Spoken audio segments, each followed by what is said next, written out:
Hello, everybody. My name is Lat Mackey, and welcome to the GDQ Hotfix. This is Games Done Classic, where we look back at legendary GDQ moments with the legends that made them happen. Thank you so much all for being here. We just wrapped up SGDQ 2021 online. And folks, as of right now, while we're going live, we are over $2.9 million raised, all for Doctors Without Borders. What a great event that just wrapped up. And today's episode of GDC is going to touch upon some of the stuff you just saw yesterday, actually. A great, wonderful Super Metroid 100% race. I got a couple of quick announcements here before we get started. So just to let you all know, Frame Fatales, the all-woman speedrunning event, will be returning on August 15th through the 21st with Flame Fatales. And if you'd like to see the game submissions and other relevant dates, head over to GamesDoneQuick/Frame Fatales. If you're watching this on YouTube and would like to support our live content, please consider checking out our Twitch channel at twitch.tv/GDQ. And if you have an Amazon Prime account, you can subscribe to any Twitch channel of your choice every month for free. Please consider using your Prime Gaming account to subscribe to the GDQ Twitch channel and support all the wonderful hotfix shows you're about to see this entire week. But guess what? All of your donations, all of your bits, all of your subs, after all the taxes and the accounting stuff, is all going to continue to be raising money for Doctors Without Borders. We're going to continue the donations all month long after all the taxes and accounting and stuff. And so anytime that you sub right now or donate with bits, all of that is still going to go towards the charity Doctors Without Borders. Great cause. Thank you all so much for being here. Information on all of our Hotfix shows is available at GamesDoneQuick/Hotfix. And then from there, you can find out more information about submitting your runs to any of our weekly shows. We have got a wonderful week of Hotfix shows coming up this entire week. Tomorrow on Hotfix, we'll have the Community Spotlight showcasing backup games that didn't quite make the SGDQ stage this week, but they are backup runs, and they're going to be part of the show tomorrow's at the Community Spotlight, 7 p.m. Eastern, right here on twitch.tv/GDQ.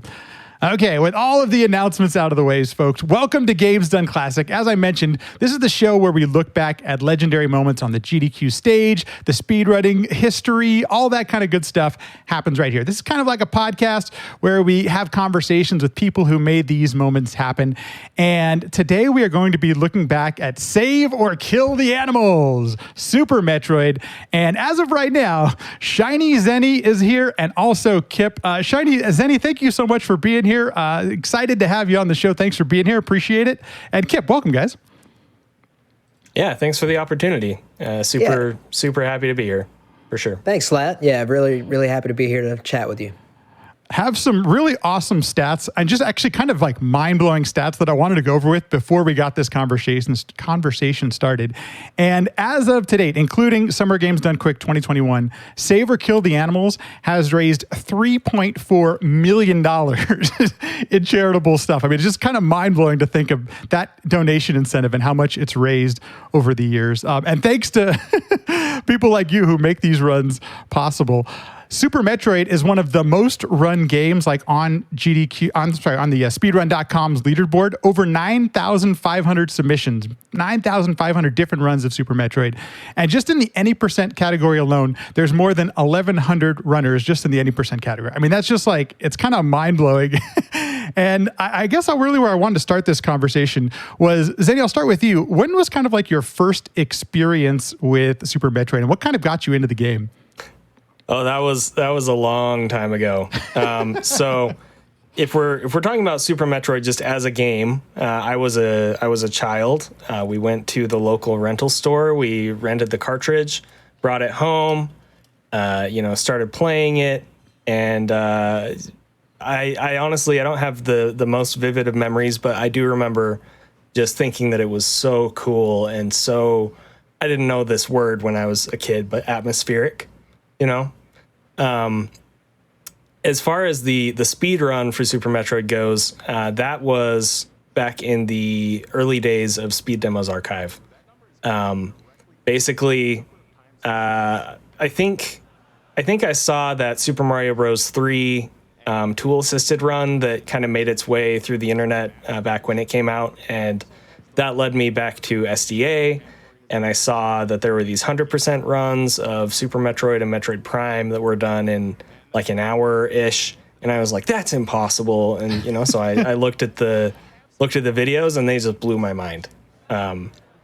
Right then and there, I just fell in love with speedrunning, Super Metroid especially, and I started casually just trying to copy what I saw on the runs, and I did that casually for a lot of years. The rest is history. I started streaming in 2017, and here we are. So.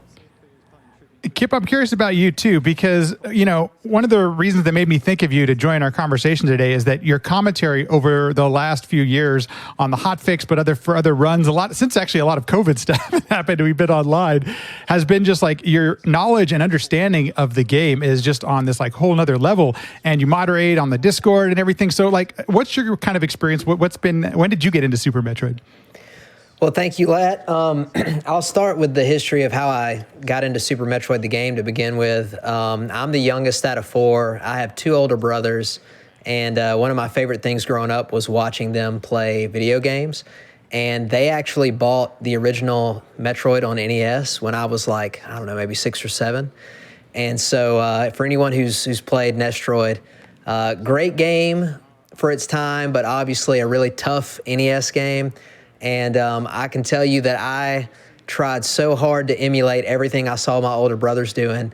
And I eventually, even though I lost my password, any of you guys grow up losing your passwords to the games, even though I lost the password multiple times, I eventually figured out how to beat the game. And then I also bought Metroid 2 on Game Boy. So when Super Metroid came out, like when it was actually released, I'd already beaten the previous 2 games, even though I was about 10 years old. And so when it came out, I was really excited. I rented it as soon as I could and played through it and eventually beat it. And ever since then, I've loved the game. But I only would return to it about once every 2 or 3 years and kind of casually play through it. So I would always forget things.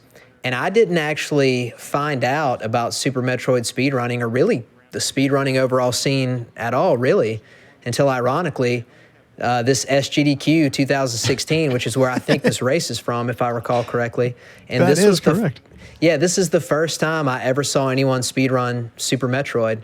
And even though I didn't immediately start speedrunning it, I just remember watching it, and I was in complete awe at how I would have never thought to play the game that way. It wasn't just about glitches and things like that. It was just the way the movement was, how complex it was, and how they would do damage boost. And it just looked so fast. One thing about Super Metroid I think that's really gratifying is how cool it looks.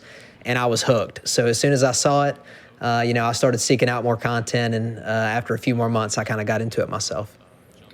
Yeah, it's actually kind of one of the reasons that we started with this run. This quite often, I mean, there are many different GDQ runs that I hear got people into speedrunning, but for folks in Super Metroid, especially perhaps some of the people who got in after this run, this was one of the things that inspired them to do it. Zenny, I got to ask you, I saw this come up in the chat, so you still have DVDs of some of your old speedruns when you were submitting back to SDA at the time?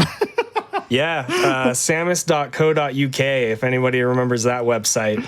Ancient history at this point. I believe it is actually still up. It was down for a while, and the community just really wanted it preserved. So the guy put it back up just so it's there for people to see. I don't know if it's still there, but that was my news source for Metroid for a lot of years. And he did this thing where he would take the best runs of the time, and he would put them all in a DVD collection. It was really cool. Metroid in Motion is what he called it. There were at least 2 volumes. I know that I have 2 different volumes, and I remember like getting those DVDs and just being so excited, and taking them down, putting them on our TV, so I could watch the speedruns on my TV instead of on the computer. I thought it was the coolest thing. But yeah, it's. Like I said, I've been into it for a long, long time at this point. So I'm curious, by the time that this race comes around, I can't remember if SRC was a thing at this point, but I know that people are streaming. There's some of this info is out there. I'm curious how, in your early goings, how were like strats discovered and shared, or even were they discovered and shared? Like, was there any sort of like information sharing earlier on? So this is kind of the unfortunate thing. I did not join into the community until 2017. There are a couple points where I kind of dabbled in it a little bit earlier. 2014, I think, or 2015. I think it was a thread on the SDA forum, if I remember correctly, where that's just where people shared information, as far as I was aware, was just on the SDA forum. And I think there was Metroid2002.com as well, had its own forum with, people that would talk about stuff. That website itself has, if it's still up, I'm sure it's dated at this point, but the website itself had a list of like tricks and stuff that you could do in the game. So it talks about things like mock balling and short charging, and for Metroid Prime stuff like scan dashing, space jump first, whatever, and stuff like that. But back then, it was kind of pre-Discord and pre Twitch being such an integral part, if you would, that's kind of what it was, is just people talking on threads on forums. And unfortunately, I wasn't really around for that very much. I just kind of did my own thing. I would watch the run, turn on my Super Nintendo, and try to do Ocean Fly for 2 hours, and failing miserably the whole time. So. Yeah, and as mentioned earlier, I was not yet speedrunning Super Metroid during this race. But one thing I can tell you is there had actually already been a pretty big sort of change in how people approach the any percent category prior to this, because unless I'm just misremembering, but I'm pretty sure I've got it right. When these guys get to Red Tower, they're going to go up to go kill Phantoon first. And that was not the route that everyone ran for actually several years for speedrunning this game. It was a later development. That's why it's still called New Route. The traditional route is more like what's called Old Route, is kind of the way the game is sort of designed to be run. You start with Kraid, you go to Phantoon, you kill Dragon, and then you go to Ridley. But New Route actually does Phantoon and Wreck Ship first. Then you head back down, you do Ridley second, which makes it a lot more dangerous. And all four of these runners end up running that route. So by this point, I think is when, and Oates would be able to kind of clear this up if he were here, but because I started watching his stream like almost directly after this. This was when they were pushing for the first 41, I think, ever in any percent. And so, even prior to 2016, there was still some sharing of strats, some a lot of streaming on Twitch and stuff like that. But Zinni's correct; it has gotten a lot more open in terms of how often people, can share things through Discord and our Twitch streams and stuff like that. And I want to start to get into that because you can appreciate this with some of the hand cams that people have done over the years and things like that. But I really, I kind of dumb me, I didn't realize what it takes to speedrun this game until I saw you all do it at a live event. And the things that you have to do with your hands and how you use the controller, it all makes me wonder and ask, what makes Super Metroid such a great speedrun game? Because we're going to get into some of the strats here in just a minute and stuff. But what is it about this game that makes it such a great speed game? Kip, I'll start with you, and then we'll throw it over to Zenny afterwards. Well, I was going to say Zenny is probably going to eat this question up. I know I am too, because, not only do I love playing Super Metroid, but I could talk about it all day. I think what makes Super Metroid a great speed game, first of all, I think all speed running is great. I've always kind of had a mind for approaching video games in that way, even before I knew there were, speed gaming scenes, speed running scenes. But I think what makes Super Metroid a really unique speedrunning experience is it's one of the most well-designed games of the era, and it's one of those things that I didn't even really fully realize how well-designed it was until I started speedrunning it and learning about the depth of the physics and just how much control you actually do have over the way Samus moves. And that's why this game ends up having a really, really high skill ceiling. And you see people like Zenny and Zost and Behemoth and Oates, like some of these extremely talented runners. It's why they're able to, even amongst a lot of people that are really, really good at this game, and it's a very competitive scene, but they're able to kind of differentiate themselves even further because of all the little, really tiny things that go into it. And I think for me, there's two other things that make this a really attractive speed game. The first is that our community is really awesome, and we were kind of talking about this before the show. I'm just a big fan of our community. We have a lot of great folks. We have people speedrunning all the different categories. We have a pretty robust rando scene with a lot of speedrunners in it, and everybody's cool and is interested in sharing the game, growing the game, bringing in new people, teaching them. And so it's just a lot of fun to hang out with people. But secondly, one thing I think that really puts Super Metroid in its own kind of stratosphere, if you will, as a speed game is the categories that you can run are actually very unique and different. There's always something new to do. Even though some of the core base kit stuff is still there, there's a very, very big difference between any percent, 100%, low percent, reverse boss order, and even GT Classic. Those are kind of our big five, if you will, sort of main categories, with GT Classic kind of being the sort of fifth one. Every one of those runs are very unique, completely different, force you to do completely different strats, approach the game in a different way. And so there's always stuff to learn. And so for me, I've been playing for 4 years, and I haven't gotten tired of it, a single time yet. So Zenny, what about you? What do you think? Kip, I think you said it best a few minutes ago. Super Metroid just looks so cool. It just does. It looks so cool. Whether you're watching a top runner or casually, if you're just watching somebody that is trying to get into speedrunning to start, the way that Samus moves is just really visually appealing. Just watching her, moving through the rooms, wall jumping, ledge grabbing, mock balling, all of these things. It's just a really cool looking speed game. And then to just kind of turn it up a notch, not only does it look cool, but it feels as cool as it looks when you learn how to do this stuff. I think I can speak for everybody who has ever done it when I say there's nothing like getting that first mock ball under those gates to get those early super missiles. There is nothing like it. You do it the first time and you just pog champ so hard. You're like, I did it. I can't believe I did it. Yep. And that's just the tip of the iceberg. I remember I was trying to learn short charging.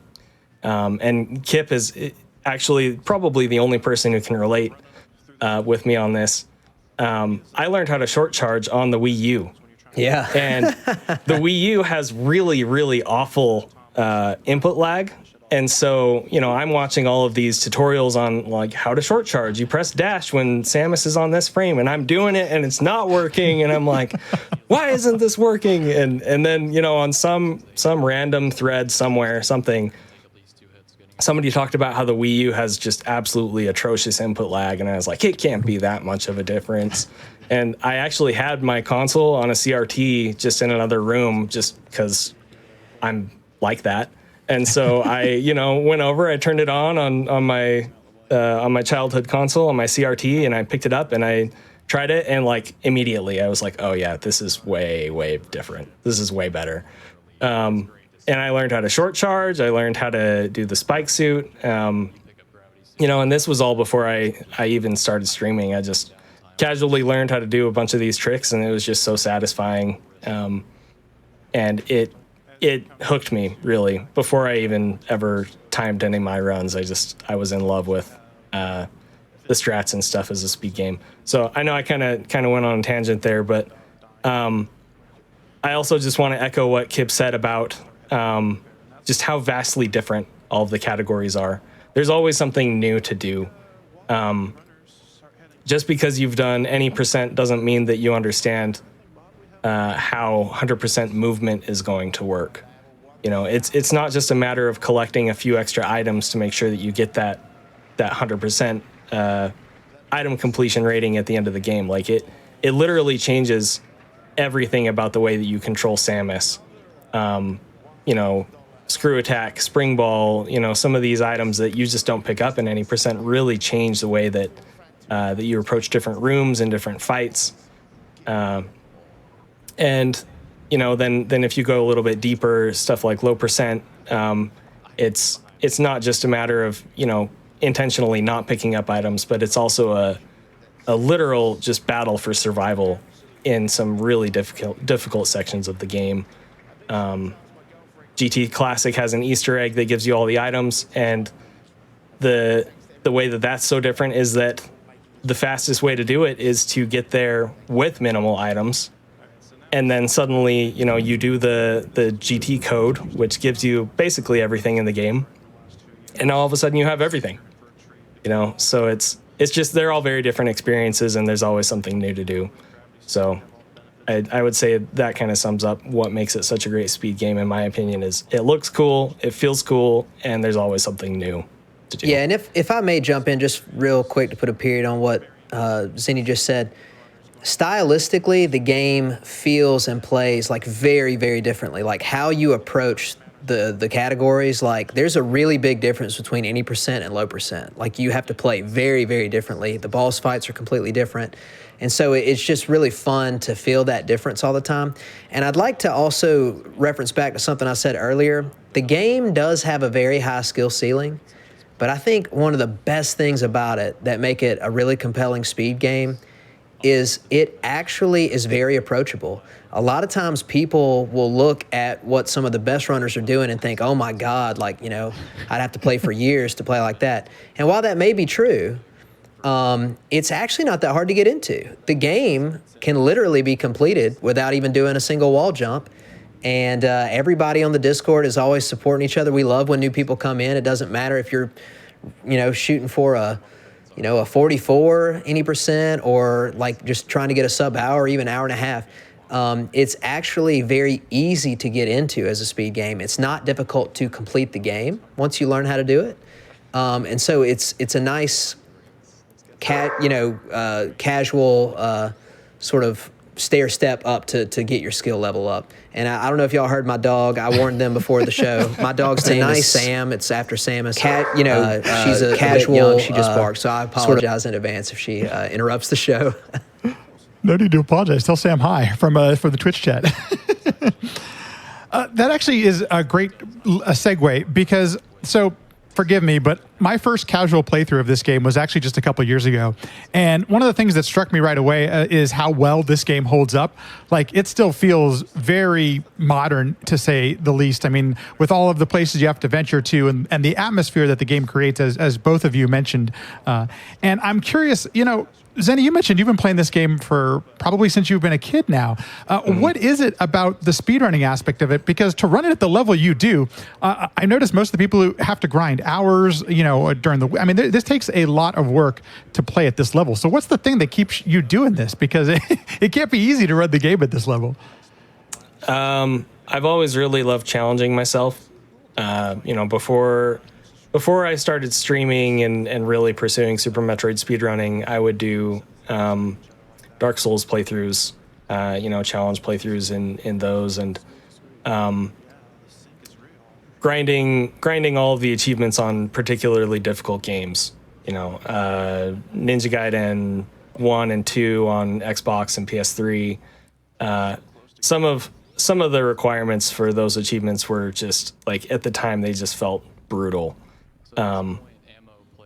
At this point, I can easily say that my current 100% grind, you know, the goals that I'm going for in Super Metroid, there's nothing I've ever done that compares to that. But there's just always been something about challenging myself and quantifiable self-improvement that just makes me really, really enjoy gaming as a whole. And that is what speedrunning is, really, when it comes down to it. It's trying to do the run faster than you did last time. So, Kip, yeah. do you still grind for the speedrun in any of the categories in this game? Actually, yeah. Right. You know, in the past several months, I haven't done as many streams focused on trying to improve any of my times, other than I've done some any percent. I kind of don't want to go off on a tangent, but I'm taking Please. a short, couple of weeks breaks. I'm still streaming some content, but I'm not doing Super Metroid because I've got like a small hand injury. It's nothing major, but I kind of want to like let it rest a little bit before I get back into it because it actually is pretty intense on the hands. But right before that, we had our third season of Randomizer League.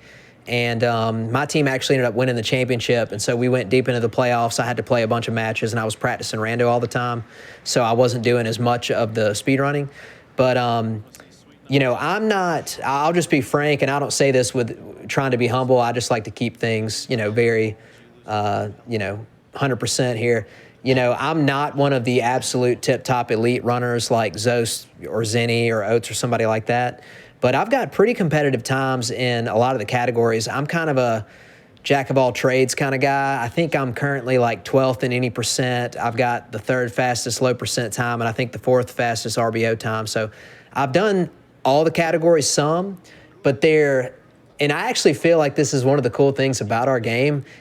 Even though I've played a ton and I've practiced a ton and done a lot of runs, there's still a very significant difference in skill level between someone like me and someone like Zenny. And personally, I love that because it means that we have a really big scene filled with really competitive people that are all trying to push the game as far as possible. And I think that's what we all want to see, is the game pushed to the limit. And the limit for Super Metroid is so high that it's fun to watch these guys, pursue those truly elite times.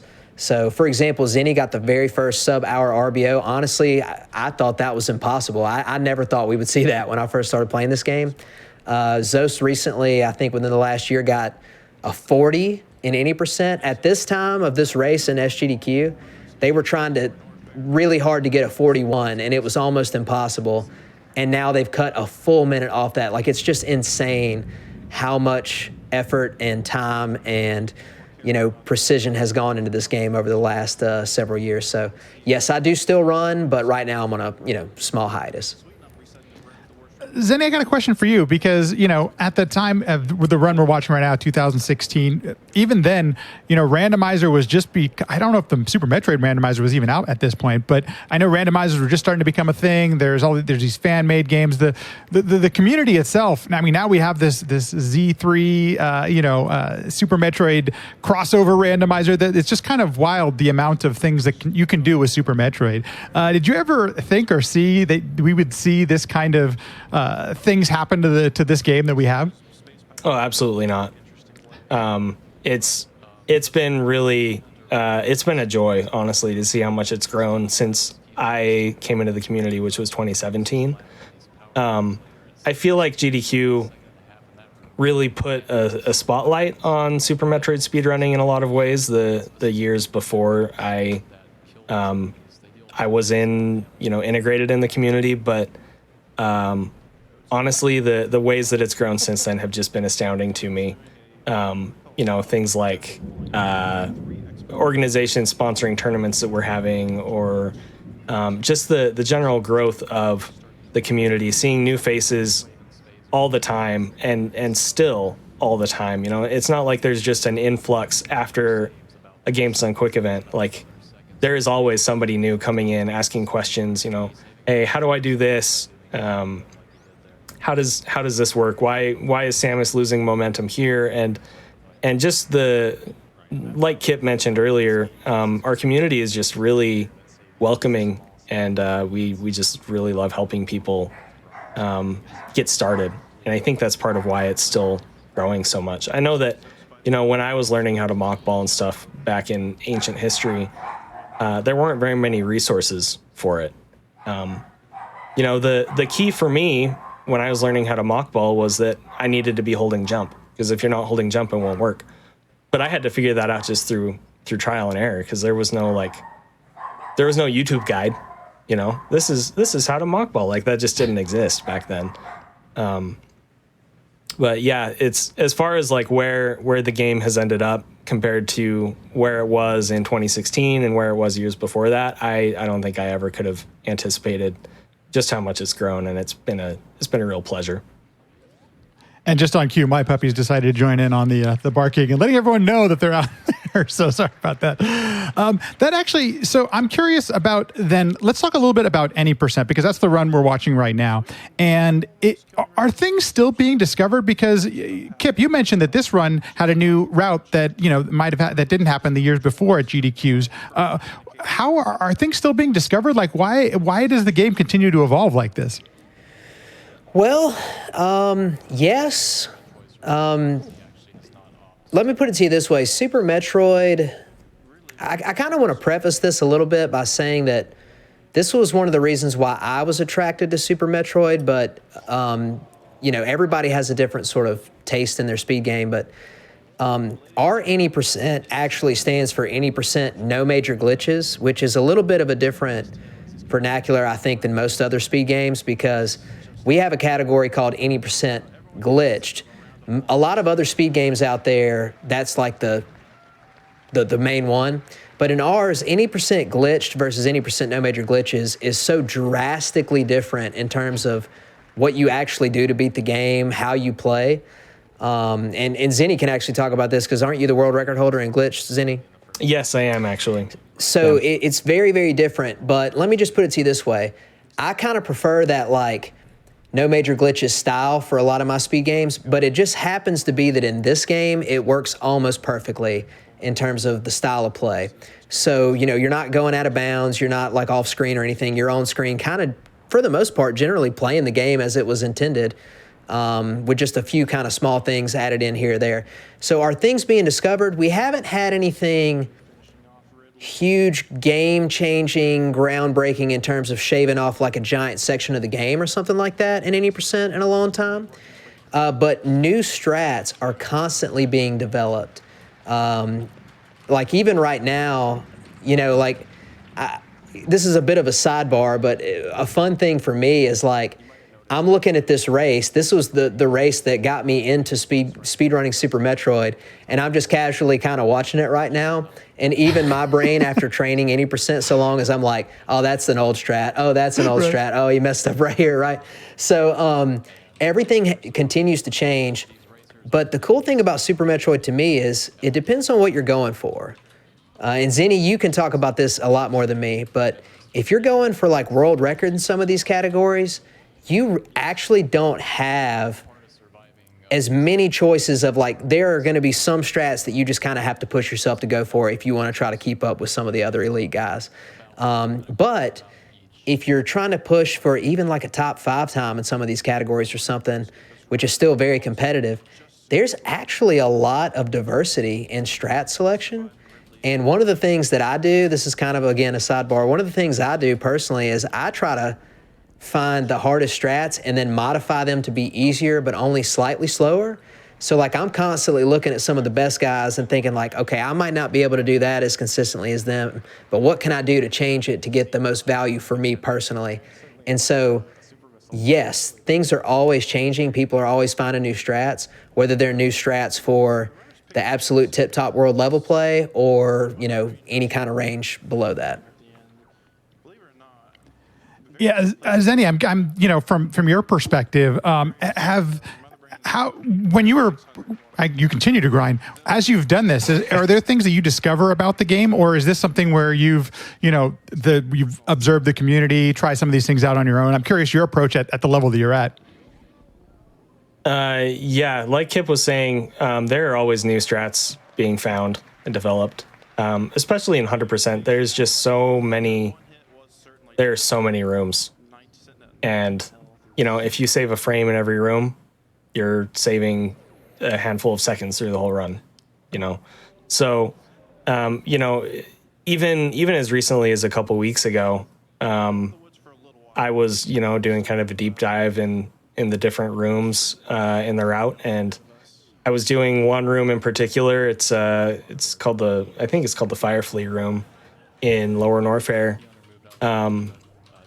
There are these bugs down by an energy tank, and they're floating around, and it's one of the cooler strats in the run that a lot of people notice.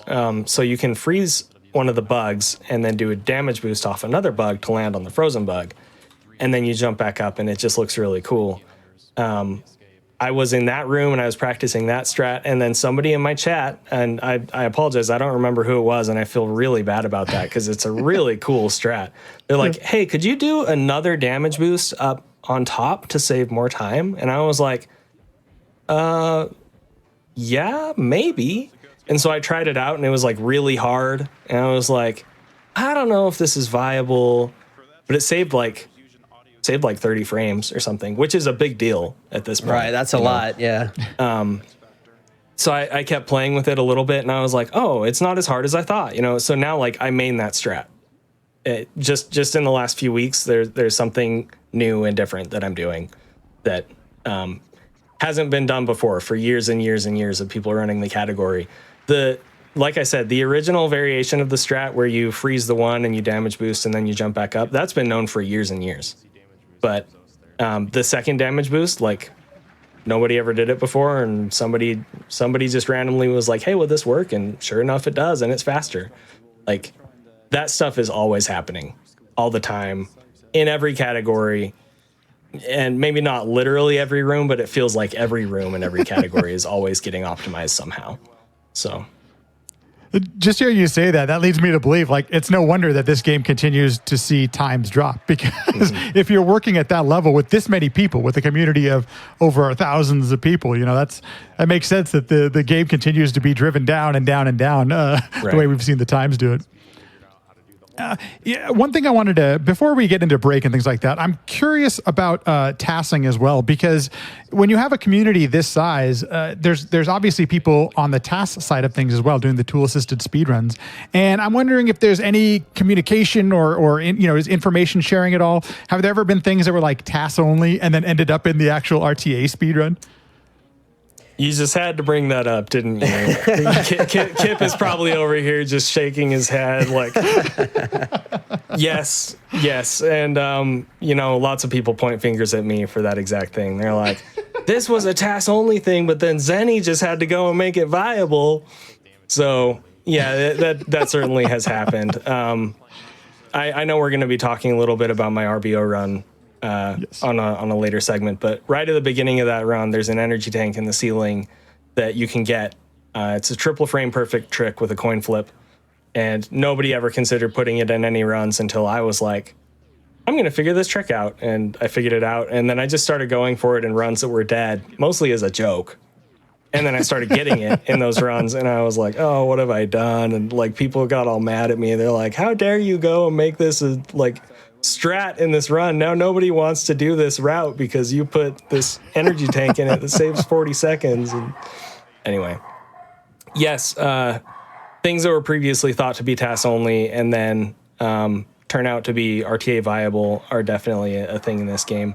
In the less drastic sense, something like full halfy, for example, that used to be thought as being task only, and then people just got better at their wall jumps and turned out that we can do it too. It's not a task only thing.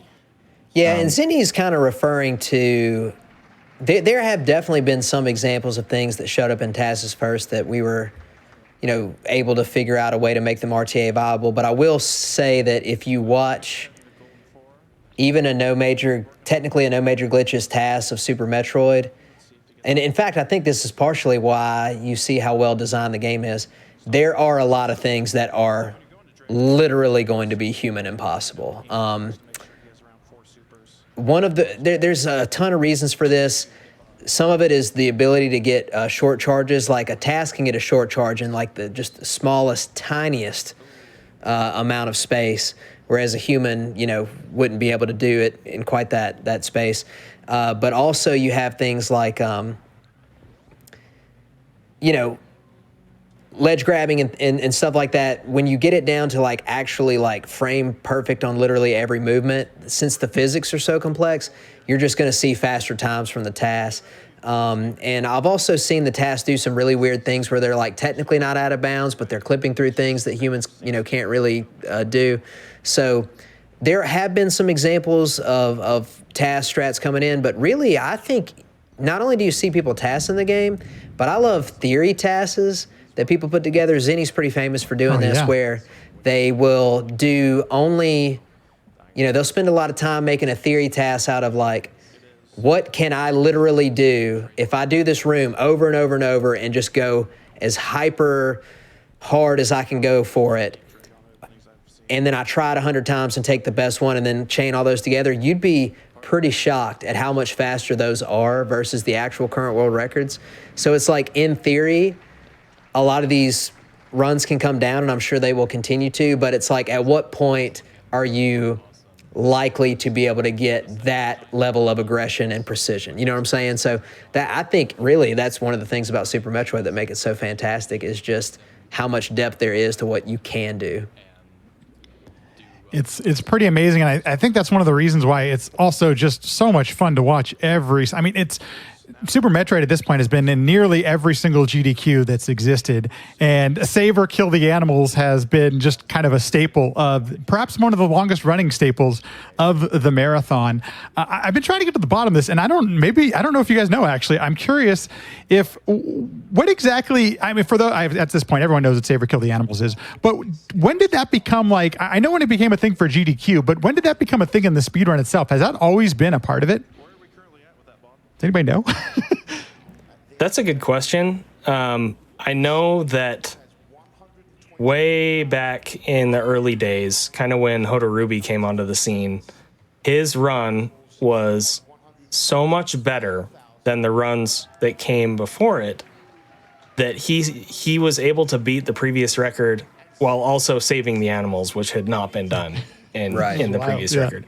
As far as whether they saved the animals or didn't save the animals, or what the rules were, or what the understanding was back before that, I honestly don't know. I couldn't tell you, but it certainly has had a place in the history somewhere, as being a point where people didn't do it, and then somebody did do it just to flex, and then eventually people stopped doing it again. I don't know. So. I actually didn't even know, and see, this is one of those things where I'd played Super Metroid for years, but had never really followed a strategy guide or anything like that. I didn't even know that the animals existed until I started watching GDQ runs. And I have a little bit of a sort of embarrassing thing to say. When I watched, I think this SGDQ 2016 was the very first one that I ever watched of any GDQ. It wasn't just the Super Metroid run. I just happened to catch the Metroid run. Everybody, they kept saying stuff about Save or Kill the Animals, and I had no idea what they were talking about. I had no idea it had anything to do with Super Metroid. And like, every time someone would donate for Kill the Animals, I was like, who would do that, right? Like, this is terrible. And so I actually, when I made my very first GDQ donation before I was a Super Metroid speedrunner, I donated to Save the Animals. And because I just thought Kill the Animals sounded bad. And so later, when I figured out what it was and I started speedrunning Super Metroid, I was like, oh, I'm never going to live this down. I'm a Super Metroid speedrunner now, and I donated for Save the Animals. But now it's a thing that people do just for fun sometimes. I will say this. Zenny mentioned flexing, Hodorubi kind of flexing in that run. Zost, when I first started watching Zost, like, I think actually is in the chat right now. He kind of was on hiatus, I think, after this SGDQ for a little while or something like that. And when he came back, I think he actually started running RBO. That was the first actual grind that I saw him do. That's that next summer of 2017. And when he set the current world, not current, but at the time current world record for RBO, he smashed it by like 4 or 5 minutes or something, and he actually saved the animals in that run. And I think that run is still technically his PB currently that's on like the leaderboards. So I'm sure he'll get back to RBO soon, but that actually is the only other world record that I'm aware of in the current day that had a Save the Animals in it. I do want to share some more stats just on the Save or Kill the Animal stuff, because it's really just kind of mind-boggling. And I was actually chatting with Breakdown prior to the show, he was actually on the mic the first time that it was a donation incentive you could donate towards. During the first Games Done Classic Games Done Quick, people just started. It was kind of like a meme or a funny thing to kind of donate for. It wasn't an official one, but at SGDQ 2011, they raised about $800 for Save or Kill the Animal, which is kind of a mind-blowing amount at the time. But since then, it's only gotten larger and larger. And during the run you're currently watching, SGDQ 2016, $794,000 was donated to Save or Kill the Animals, which it's just the numbers are so huge and massive. I think it goes to show you the support, donating for a good cause, all of those type of things. And I mentioned at the beginning, but I did want to mention it again, that to this point, including what we saw last night, $3.4 million have been raised for charity through Save or Kill the Animals. And it's just, it first of all, it shows you the popularity of the game, but then secondly, just how, charitable people can in your community and the Super Metroid community is. It's really wonderful to just hear and see and support. And I got to imagine, as Super Metroid runners, it's got to make you feel good that you've raised so much money, almost more than any other game for a Games Done Quick at this point. So, okay, folks, here's what we're going to do. We're going to take a quick break. If you're watching right now on twitch.tv live, yes, we're live. We're here chatting, and I have some good news. Oats and Goats is going to join us after the break. We have found him. He is joining us. So don't go anywhere. We have a lot more show to come. If this is your first time watching Games Done Classic. I can't even remember the name of my own show. This is a look back at legendary GDQ moments with the legends that made them happen. We're doing all about Super Metroid today. We're going to take a quick break, and we will be right back after this.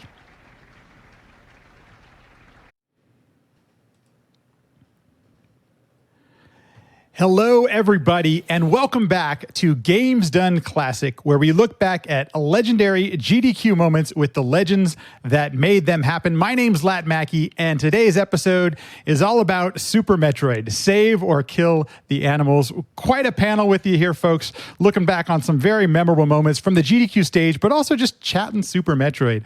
I'd like to welcome in Oats and Goats. Oats, thanks so much for being here, man. Hi, yeah, thanks for having me. And also returning, Shiny Zenny. Shiny, how you doing? I'm good. Thanks, man. And Kip, thanks so much for joining us as well. Thank you. So we're going to look back here now at AGDQ 2019 Super Metroid Reverse Boss Order. And obviously, Zenny, this is going to go over to you first. First of all, what exactly is RBO, and how did this category even start? How did it happen? So Reverse Boss Order is where essentially the game has four major bosses. There's Kraid, Phantoon, Dragon, and Ridley. And the developer intent was that you go to Kraid first and get the Varia suit. And then you go to Phantoon and you get the Gravity suit. And then you go to Dragon and then Ridley after that. So Reverse Boss Order is instead going to Ridley first, then Dragon, then Phantoon, and then Kraid, and then finishing the game. I'm not sure when it was first conceptualized, but I do know that when it was one of those things that you referred to earlier as being kind of a TAS-only idea, right? This isn't something that people could do. This is only something that we can script out and make the computer do for us. And shortly after that, Desirect really spearheaded the initiative to make it humanly viable. He actually ran it as a bonus run at Games Done Quick. I think it was 2012. It was a bonus run with Spike Vegeta, who was running a Rayman game at the same time. I think it was on the Wii, and they snuck it in there as a bonus run because it was so risky to do. Back then, you do an RBO run, it was just it was understood that you would have saves and you would die and reload those saves and continue from there until you got it right. The run kind of progressed over time just a little bit until 2016 when Stravaris did some serious work on the category, and he actually ran it at GDQ in 2016. And I remember watching that run, and ironically, you know, this is one of those little tidbits you were talking about that maybe people haven't heard before. I remember looking at the schedule and seeing Super Metroid Reverse Boss Order and thinking, Reverse Boss Order? That's dumb. Why aren't they doing something cool like 100%? But then, you know, I watched the run and it was really impressive. I was very impressed by it. I was like, okay, this is actually really cool. Yeah,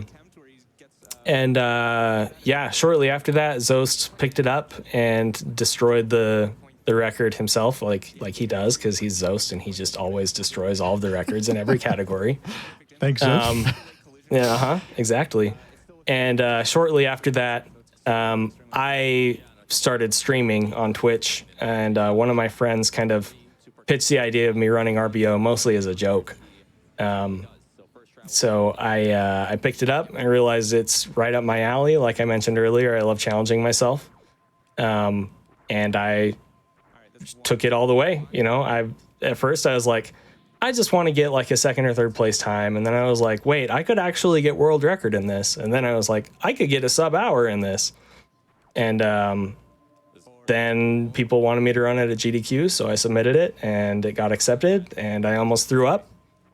And, you know, I went and I did it, and it's easily one of the favorite things that I've ever done with this game and also in my life. Like it just, that whole experience was very surreal. And that's actually where I first met Oates in person as well. So, yeah. That's when your life turned around. Yeah, that is when my life turned around. You know, Oates came into the practice room. I'm sitting there, you know, just practicing my brains out before my run because I was super nervous. And then Oates showed up and he was like, "It's okay, Zenny, I'm here." And after that, everything was just smooth sailing. All right, I don't recall it going that way. Every part of my life. Anyway. Okay, I've got some questions for the whole panel, but I do want to ask one more to Zenny, and that is, you know, you mentioned, I mean, this is the finale of AGDQ 2019. Like, this is the last run on the last day, and for folks who have not, you know, if you've never had the chance to attend an event in person, Saturday is just indescribable. I mean, the place is packed. It's warm and sweaty and loud, and everything you could possibly imagine is going on. I guess, Zenny, if you could, tell me a little bit about, like, what it was like to prep for this moment, and then secondly, what's it like actually there while you're on stage with the room the way it is? Yeah, so it was my first GDQ. I'd never been to one before. I actually showed up on Friday because I didn't have a lot of time off that I could take. I was at a brand new job. I was basically just like, okay, I'm here for the weekend. I'm going to do my run, then I'm going to go home. I got there on Friday, and it was a dream come true, man. Like, I remember going into the public practice room and just hearing the CRT whine and just being like, wow, this is incredible. These are my people, you know? But yeah, really, I went straight into the private practice room and I just practiced. I practiced and practiced because like I said, I was so nervous. I was just going out of my mind. And honestly, you know, the more I practiced, the more comfortable I was with the run and the idea of doing the run. So I am glad that I did that. But at the same time, I think I probably missed out on some of the community interaction a little bit at my first GDQ because of that. So I tried to make that more of an emphasis when I was there the following year for Oates' Super Metroid Impossible run. As far as actually getting up on the stage, I was still very nervous, but, you know, we got up on the stage, I started the run, made a couple little mistakes, and then I was fine. I was like, you know what? This run is not going to be perfect. It's probably not even going to go super well, but as long as I can finish it and, you know, hopefully hit a couple of these key tricks that I'm really hoping for, then that's just going to have to be good enough. And honestly, it ended up being an amazing run. So. Oates, I'm going to throw this one over to you. You got a chance to do commentary for this. Had you done commentary before? And what is it like from that perspective, being on the couch while somebody else is pulling off all the, you know, incredible tricks and things like that? Yeah, I had done commentary. I believe so anyways. Yeah, this wasn't my first. I believe it was 100% before that with Epic's run. And yeah, it's really interesting to see. This category is tough, and I admire Zenny a lot for taking that on in the live event, especially with the task tank. I'm really impressed that you got it as fast as you did. It's an incredibly difficult trick. So mainly I was just enjoying the run from kind of a viewer's perspective, but it's also fun to give some color commentary and some knowledge of the game. Yeah, I don't really have a recollection of exactly what was said. We were probably just joking around a bunch, but it was a fun run to commentate and watch. So you all keep mentioning it. What are the things? What are the challenges laid out in this run? Especially playing the game in the way obviously it was not intended to. What are some of those like big milestone challenges of this run? Well, I'll start on this one. Please. Real quick. The RBO run is actually, especially when I think the first time you see it, it's one of the most fascinating things to watch in terms of Super Metroid speedrunning because, you know, when you hear reverse ball sorter, I think the first thing you think is like, okay, are they going to do some kind of weird glitch to get to Ridley first or something like that? But no, we're playing the game straight up, and you are required without the Vario or the gravity suit to go all the way down into the furthest pit of Lower Norfair, where significant portions of Norfair and Lower Norfair have heated rooms, so you're constantly taking damage. And you have to kill Ridley, get out, and then also do a suitless Meridia where you don't have the gravity suit and have, you know, the water physics. And so I think for me, there's a couple things about this run that stand out. Number one, I mentioned earlier in this, you know, podcast or whatever that I'm just so impressed with how well made Super Metroid is as a game. And we kind of have these somewhat jokey discussions about, did the developers actually intend for you to be able to do reverse ball sorter? And I'm not sure that the answer is no, because the way they put very specific items in very specific places, like energy tanks that can refill you to full, where they put areas for you to be able to farm, where they have, like, occasionally you'll find one or two rooms that are not heated in the middle of the heated rooms that actually allow for some of these resets for your energy and things like that. It's really fascinating how the run comes together. You know, I guess that, and then also, and Oates, Zinni, I'm sure both of y'all felt this the first time y'all started doing RBO. The run is just so crazy intense. You constantly hear your health ticking down. You know, it's beeping at you the entire time. You know that if you even slightly mess up one or two of the strats, you will literally die. So I think that's what makes it so fascinating is many of the other categories can still be tight in some places, but they're not quite as precision-oriented relative to death as RBO is. In a lot of other categories, you make a pretty big mistake, you lose time, and you literally die and you lose the whole run. So those are kind of the things about RBO that stand out to me. Yeah, I agree. I want to go. Yeah. Oh, go ahead, Oates, go. I was just gonna say with RBO, it's really like you kind of feel like something's constantly just breathing down your neck, like Kip was saying. It's just the constant feeling that if I make one single mistake, which happens all the time in our normal speedruns, we just shake those off, take the time loss, and continue. But if you make that mistake in a category like RBO, it's potentially going to cost you your run. So, you know, I just wanted to add to that. It is a pretty scary category. Go ahead. No, I was gonna. You know, are there times where you had that scary feeling going into this, Zeddy, or was it the whole run? I don't know. Could you maybe describe some of those times? Yeah, so it's actually really interesting. I ran so much RBO for so long before GDQ that most of the heated rooms, they just felt normal to me, which is really I know that sounds probably very strange, but I was just used to taking damage in those rooms. But there are a couple points where, yeah, if you make a mistake, you're dead. And I died at one of those. It was there's a strat called Lava Dive where entering Lower Norfair, you have to jump into this lava pit and do some wall jumps to get back out, and then immediately use the Crystal Flash to restore your health. And I missed that last wall jump, and I fell, and I died. And, you know, prior to the run, the idea of that happening was just terrifying. Like, I was like, man, I'm going to die on stage, and it's going to be so embarrassing. When I died, it was just kind of like, you know, I was going to die somewhere. may as well die here. And it was almost like a weight was lifted from my shoulders at that point.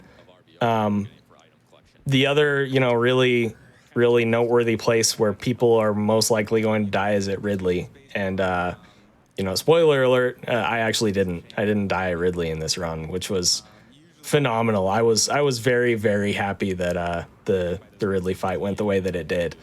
Also because, you always hear about how Fantoon is the biggest troll in the game. And sometimes when you hear that, you'll hear people correct and say, no, Ridley is the biggest troll in the game. And it's because he is.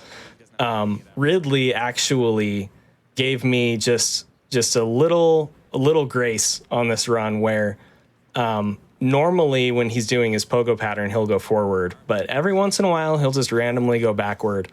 And he had me up against a wall near the end of the fight where if he'd gone forward, I would have been dead, but he decided to go backwards, so I survived and finished the fight. That's not something I would ever expect to happen in any run, let alone a marathon run for somebody who is their first run. It was crazy. Anyway, That's super interesting because both you and Kit mentioned it during the first segment that the skill ceiling is so high. There are these things that keep happening as you get better in the game. Are there things like that in RBO where as you get better, different things become a new challenge that they might not have been otherwise? So super interesting. Yeah.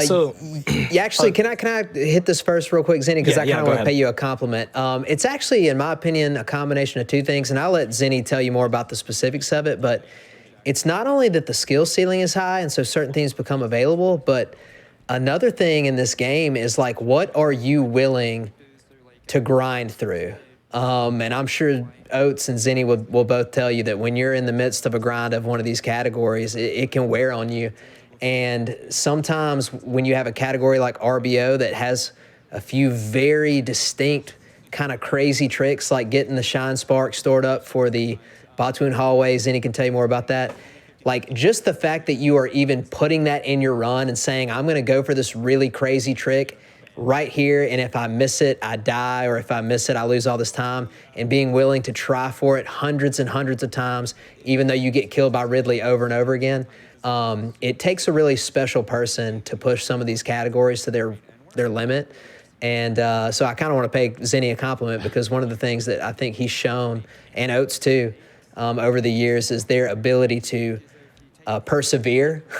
Because I'm telling you, it can be really frustrating when you are trying to, get everything to go right and how difficult these runs are. Yeah, very well said.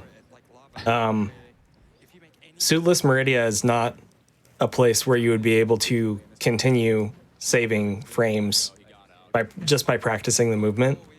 I remember when I was figuring out the route, figuring out how to do the suitless rooms, I was like, okay, these rooms are just figure out how to get through it and get through it. And then the longer I did the grind, the more I was like, how did I save a second here? How did I save another second here? It's crazy how it's this way with everything in Super Metroid, really, but especially in those suitless Meridia rooms where the more you practice something, the more able you are to just do it faster and better. Even if you're doing the exact same strats, you just happen to get a feel for maneuvering Samus just ever so slightly more efficiently through those rooms. It's really cool to see. And this is a question actually for all three of you, because one of the things that is real apparent if you ever watch somebody play this game at this level, and you can see their hands, is that you almost, it looks like you're using the controller in a different way than anybody else has to use a controller for a speedrun. And I know that's not necessarily true, but the things you have to learn to do with how you use the controller just seems like on a whole nother level. How did you go about learning those skills? Is it something you practice or develop, or what are some of the things that you had to learn to do to play this game properly at this level? I guess I'll start. I started on a huge, big, bulky Logitech controller, which was kind of, a lot of people go, oh, how did you do that? It was kind of nice because the controller was easy, ergonomic. The buttons were right there. I could easily press the select and whatever I needed. When I switched to the SNES controller, as nice as it was to play on original hardware, it was brutal. This controller's small. It's not very ergonomic. I had to switch my button layout a little bit, which kind of messed me up for a long time. But also at the same time, people don't really take into perspective the scope in the bigger picture of how long we've all been playing. So I started speedrunning this game in 2013. That's given me plenty of time to get used to using the SNES controller efficiently, and then making my fingers, bend in really weird ways to do certain rooms. I'm sure, Zenny and Kip feel the same way. You just kind of get used to it. It becomes an extension of your body, essentially, like you're playing an instrument almost. So time is on our side in that regard. That's true. And I think another really, I keep saying this over and over, but it's true. There's so many interesting things about Super Metroid, and Oates might not know this. I'm about to tell a quick story that involves him that he probably doesn't even know, but people ask all the time when they come in, they'll say, what's the best button layout for speedrunning the game? And the truth of the matter is that we have really successful competitive runners that use a huge, broad array of different layouts. In fact, this isn't really very impressive, but I might be the only person, I'm the only one that I know of that actually has a sub 50, which is kind of the first sort of big time that you get when you first start speedrunning the game. I have a sub 50 any percent time with two completely drastically different layouts. My original layout was the one that Zenny uses. We call that sort of the Mega Man X layout. Y shoots, B jumps, and A dashes. But then I was watching an Oates stream. This was years ago, after I'd been playing for, I don't know, maybe 6-7 months. I watched an Oates stream where he had the camera was on his hands. And Oates, you have shoot on X, correct? Yep, the only thing I switch is select and Y, so I select my items with Y. Right, so he was using X to shoot, and I noticed that he was claw gripping some of his shots and other things, and using his pointer finger to hit certain buttons. And I remember watching it and thinking, man, that's so cool. I need to try that. I think I could be more efficient with some of my things I want to do that way. So I switched to what we call kind of Super Mario World, which is Y is dash, B is jump. For some reason, y'all, I've played too many Super Nintendo games my entire life where B is jump, and my brain just couldn't put jump on any other button. I tried.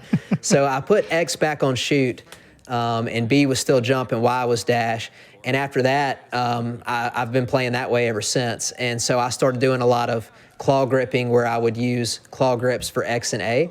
Zenny, and I'm sure Oates does this too, and Zos does this a ton, have also developed methods where they will piano grip certain rooms, especially in touring and stuff.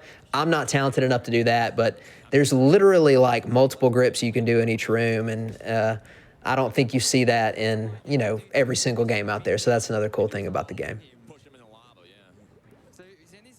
Zenny, did it take you a while or was this just something that came natural and came comfortable to you with the grips? I remember trying to figure out how runners did certain rooms because, like Kip mentioned, I use the Mega Man X grip where specifically shoot is Y and dash is A. And as you know, when in speedrunning, you generally want to be dashing everywhere that you can because, dashing is faster than walking. But sometimes you need to dash and shoot at the same time. And my fingers are just my hands aren't big enough to fat finger that grip. I would be trying to hold dash and shoot at the same time with my thumb, and sometimes I would just slip and accidentally make Samus jump, or sometimes I would slip and let go of dash, or sometimes I wouldn't get the shot off, and I was just trying to figure it out. And then one day I realized I can do this piano grip thing that people do in like Turian. I mean, I don't know why I hadn't thought about that before for other basic rooms, but I tried it and I was like, this just feels so foreign. And I remember thinking at that moment, I was like, I don't know if I can do this, like rework my brain to like use these different grips to push different buttons. But the more I did it, the more it just kind of came naturally. You just sort of, your brain remaps where actions are in the controller relative to how you're holding it, and you just kind of figure it out. On honestly, these days I claw grip most rooms. It's just kind of naturally what I do. I could not claw grip at all when I first started playing this game. I just did not.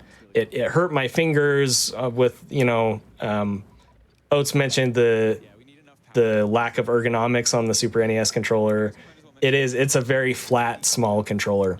And claw gripping it initially hurt my fingers and I just couldn't figure it out. But after a while, like there was, I think, one room where I realized it would be better if I just claw gripped there. And then I was like, well, here's 5 other rooms where I could do it instead of piano. And I started realizing that I was faster in general with claw versus piano. So I started clawing instead of pianoing for most rooms. And at this point, yeah, unless I need to arm pump, I'll just be defaulting to claw grip. Because it's I wouldn't say it's the most comfortable, but it's the most familiar at this point for me. So there are quite a few questions in the chat about this, so I do got to ask you just a question or two about this run itself.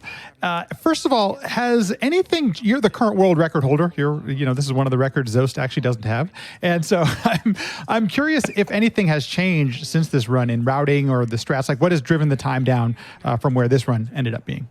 So the only thing that I can think of that has drastically, and it's not even really that drastic, that has changed since this run that is on screen right now is I had just barely started dabbling with kind of a new way to manipulate Ridley during the fight to get him to do, there's a lava dive death. There it is. To get him to do what you need him to do in the fight to, 1, stay alive, and 2, do damage. But I found that manipulation pretty late in my grind, and I moved on from RBO basically right after this GDQ run. I should say I moved on from this route of RBO because I did some other casual RBO runs for a tournament that we had later that year. But Aussie 101 is another runner who mostly does randomizers. The SMZ3 that you mentioned earlier, he does a lot of that. But there was a tournament, a multi-category tournament last year. I think it was last year. Time is so weird amidst COVID and stuff right now. Right, for real. He joined the multi-category tournament, and as part of that, he had to learn RBO, and he liked my route enough that he decided to learn it and grind it for a while. And Aussie 101 actually is the only other person right now to have completed a run in less than an hour of reverse boss orders. So shout outs to him. But he took kind of that Ridley manipulation that I had been sort of playing around with a little bit at the end of my grind, and he refined it and made it his main way to fight Ridley for the entirety of the fight. So that has changed a little bit. Zost is in the middle of his grind on this category right now, and I'm sure that he's going to find ways that are better to do things than the way that I did them for probably at least half of the run. So, go get him, Zost. I'm sure you're gonna smash my record, and then you'll have all of the big four, we'll call them. Do you have any plans to still run the game, or have you put it down? Like, what's your current state with reverse boss order? I would love to return to RBO at some point. Right now, I'm still all in on 100%. I really, really want that 1 hour, 12-minute run. I still haven't had it. I'm about 4 seconds off. I've been 4 seconds off since January. Not giving up yet, so... If the chat will forgive me, I'm going to skip ahead just a little bit in the run towards the end. And the reason I'm doing this is for a couple different reasons. But one is that,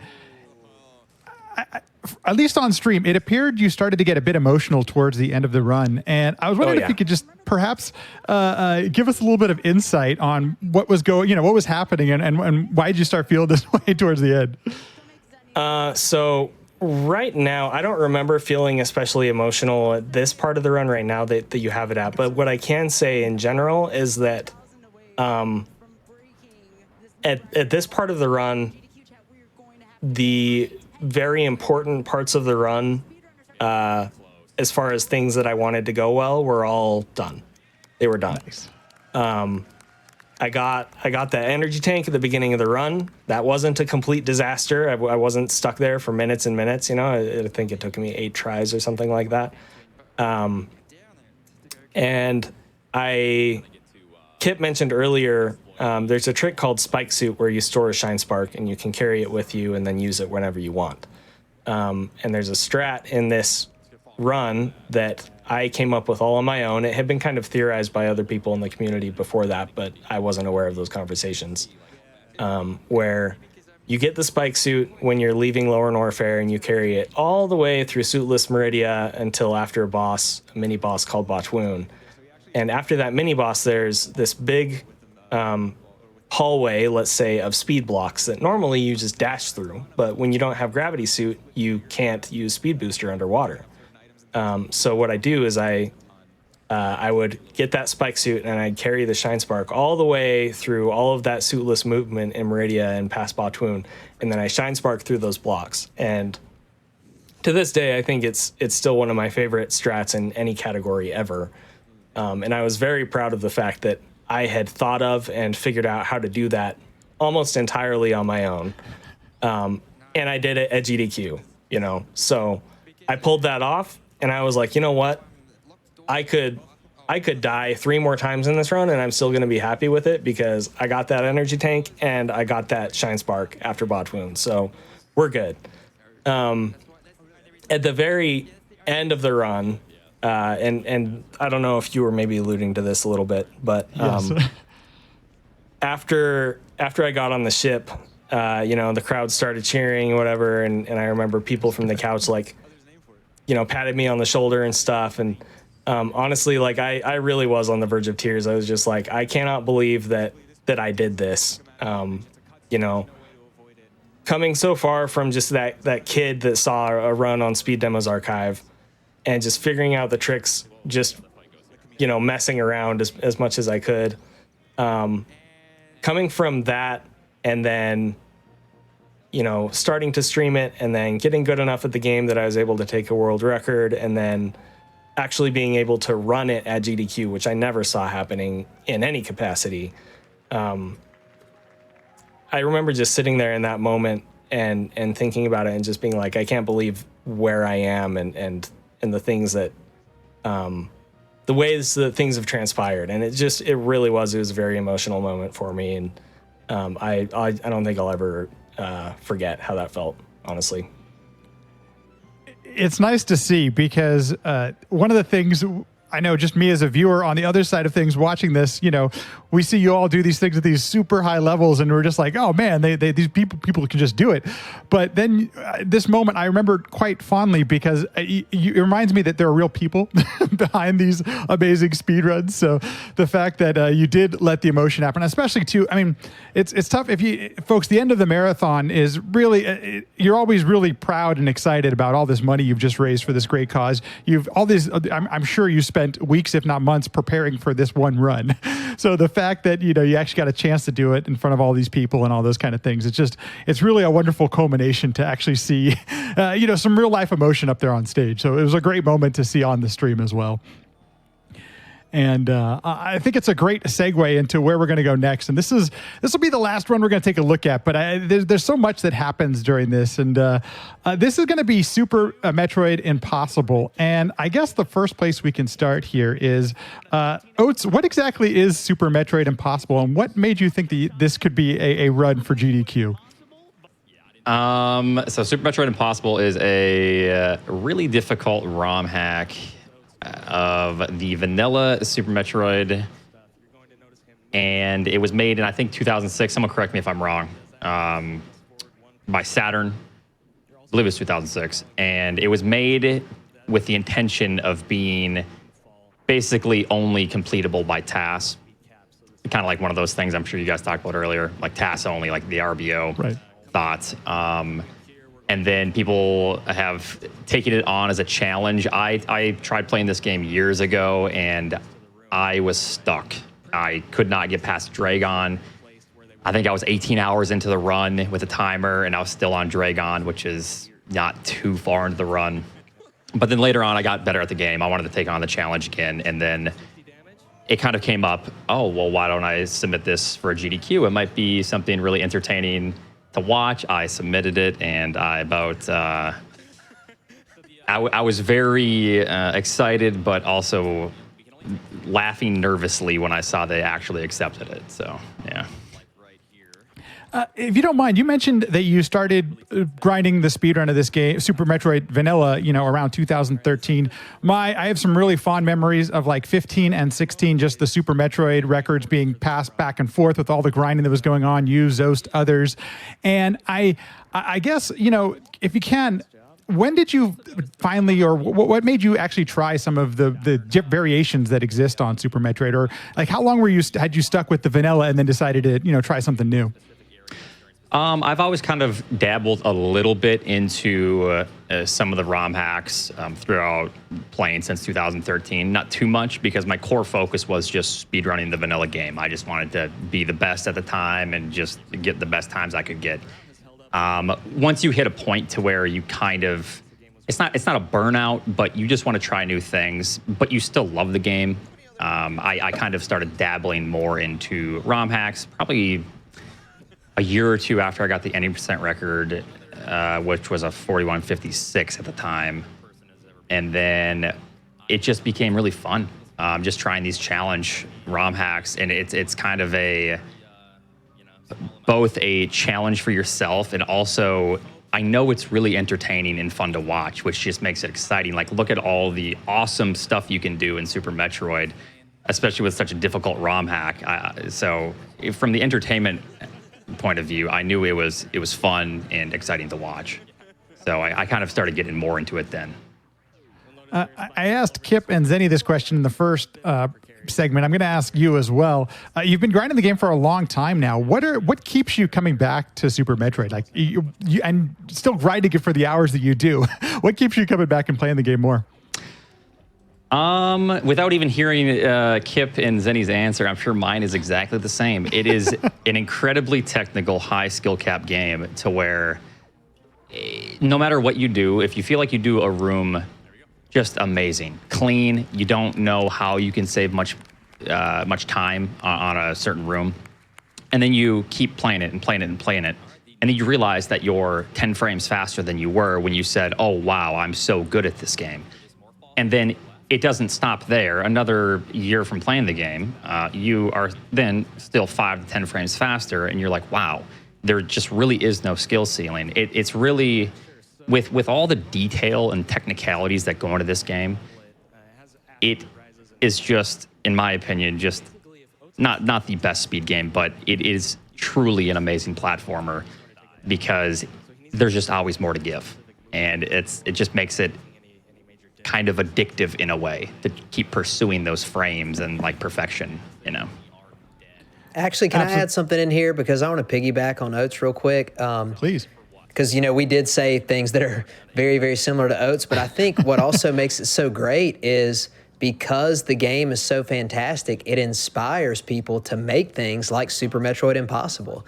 We have a lot of very unique, really cool ROM hacks that exist out there. And the main reason that I think you see a lot of diversity in the ROM hacks is because of how cool the game is. So I don't anticipate really Super Metroid ever slowing down. I think people will always be inspired by how great the game is, and they'll make new things to go along with the original vision. Absolutely.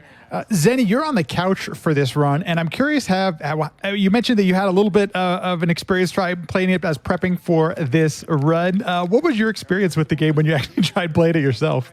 With Super Metroid Impossible specifically? Yes.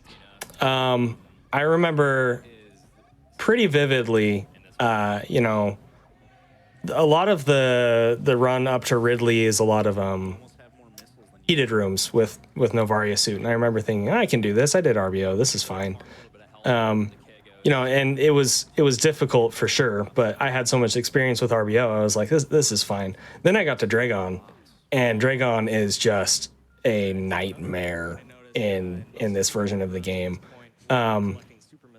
Under normal circumstances, there are these turrets that you break in Dragon's room so they can't shoot at you. But in Super Metroid Impossible, you can't break the turrets. And I don't even remember how many hours it took, but it took me multiple hours of just trying over and over and over to do Dragon. And that's when I knew, I was like, okay, Oates deserves a lot of credit for the work that he's put into this run and the fact that he is running it at GDQ, because the idea of doing this Dragon fight at GDQ is just absolutely terrifying to me. There's a lot of credit to give to Leorin and Eternus Dragon and probably quite a few others as well. They, I know Leorin put in some of the really technical work with like the Dragon fight, which inspired a lot of my strats for the fight as well, which significantly helps. It can make it a little bit more consistent to where I'm not terrified every time you go into that fight. Mm-hmm. Were there any, that's actually going to be my next question, Oates. Were there any like showstoppers or things that you thought that just could bring the whole run to a halt? Dragon, I was worried about Ridley because I knew that if I died, and which I did die multiple times in this to Ridley, that it could spiral because it really does come down to the wire in that fight. It's, you don't have much health to work with, and if you miss a shot or two, it could just be game over.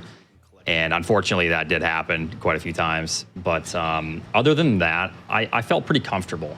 Mother Brain was kind of an anomaly. I should have done some more prep work with Mother Brain, admittedly, because there is some math that could have worked out a little bit better in my favor for certain backup strats. Because each attack that Mother Brain does is a certain amount of damage. And you need a certain amount of health in order to survive the final phase and like final attacks, Rainbow Beam. And it's really weird how all the math works out and how the reserves can be integrated into that. And but other than that, I felt pretty comfortable. I got to say, this run seems similar to RBO in the sense that there doesn't seem to be a lot of backups when it comes to these things that could potentially just, completely break the run. And I'm curious if that's accurate, first of all. And then secondly, why is it that case? Why aren't there like alternatives or backups or things to get you through? Right now I'm thinking about the lava maze after Crocomire. So when there's a backup, normally you can go, oh shoot, I have to now perform this in order to not die and then continue. But with something like the lava maze after Crocomire, if you fall there into a crumble block, you fall into acid and you will automatically just die. There's no way around it. So in terms of other backup strats, you can make adjustments to things that you feel need to be adjusted, like in boss fights and stuff like that, or if you fall in certain areas. But there really isn't too many backup strats. It's kind of like RBO in the sense to where you're doing heated rooms. You need to do them quite well, or you die and just reload the save. That's your backup strat mainly. It's one of the things that I wanted to ask too is that, this, once again, AGDQ 2020 was the last time that we all got a chance to be in person. And for those that didn't get a chance to attend the event, it was in a new space for AGDQ. It was in a really great place for speedrunners and people to hang out with, and a big, huge open room and all this kind of stuff and places to hang out. When you're running a game like this, where it takes so much concentration and so much focus, are you even able to feel or get any sort of vibe from the room as you're running this, Oates?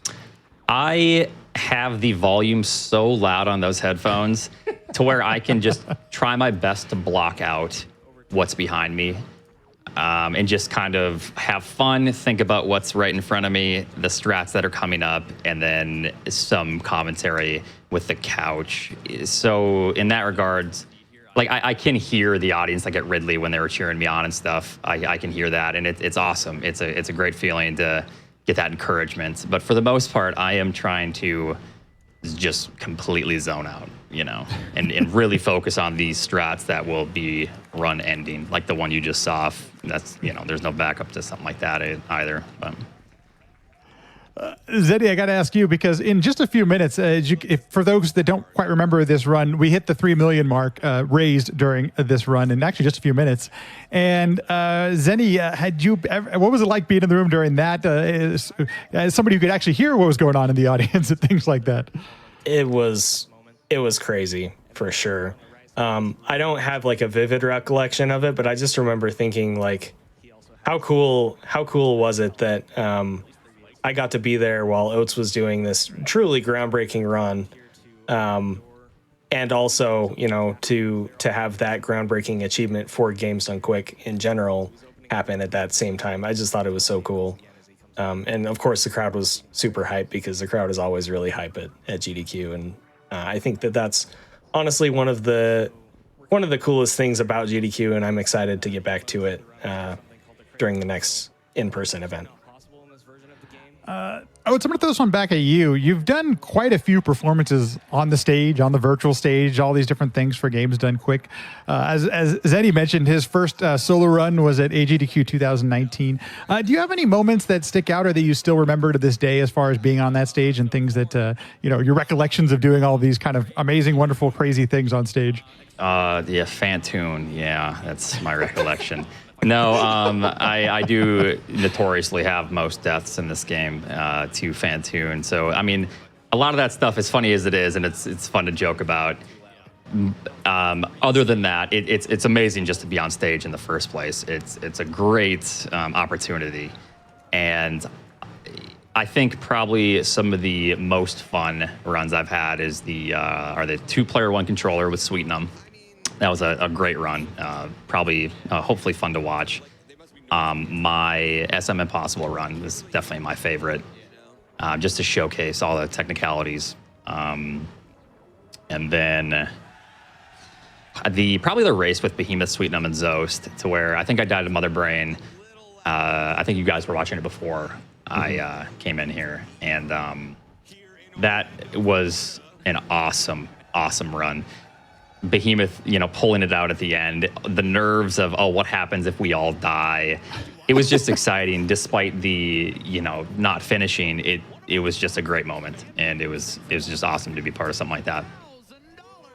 It's some of my earliest recollections of GDQ. This is when I started watching, around 15, 14, 16, somewhere around those times. And the 2-player 1 controller run, I'm glad to hear you still look back on it with some fondness, because I had never seen anything like that. I hadn't seen some of the other things that happened in Punch-Out and some of the other things yet. So I am curious, how did you prep for something like that? Because it was, at the time, it was really unique. I hadn't seen anything, especially from Super Metroid, like that at the time.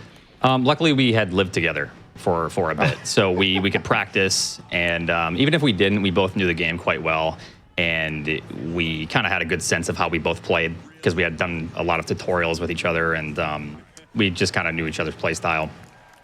So in that regard, it was basically just get to GDQ and just practice as much as we can, because if we're busy beforehand, we don't have much time. Once we get there, it's showtime, and we have to just buckle down and really get a feel for each other. And kind of, it's tough because you have to, there's so many times to where we'd be almost upset with each other. We wouldn't say it, but if our reactions were just a little bit different, be like, why didn't you do it this way? Oh, well, why didn't you do it this way? Like I have fast reaction. Oh, you have slow reaction. So there always be some kind of like butting heads silently. But it was fun, and it was, for the most part, it was pretty easy for practice, like I said, and yeah, it was a good time. Zeddy, do you have any moments in GDQ, watching, being there, living it, running it, you remember? Aside from the things that I've already mentioned, I'm trying to think of anything else, like, really specifically.